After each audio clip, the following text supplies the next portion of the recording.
So you know Paul in the Bible, he wrote a lot of the New Testament. So did you know before he was a follower of Jesus Christ that he was actually a Christian killer? That's right. He traveled around from town to town having followers of Jesus arrested and then even murdered. So he was the worst of the worst. So what happened to him? So he had this huge vision of Jesus appeared to him, this bright white light, and spoke to him, even made him blind for a while, totally changed him, turned him around. He ended up becoming one of the greatest Christians of all time. God had him write a huge portion of the New Testament.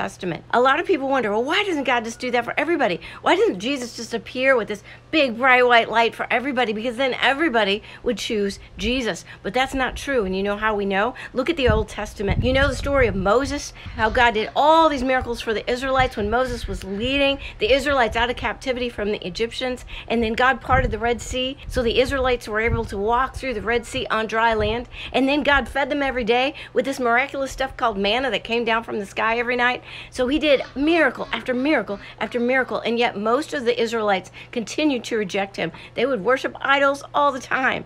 So that is human nature. We would do the same thing. Even if God came down and showed us this huge miracle, most people would still reject him.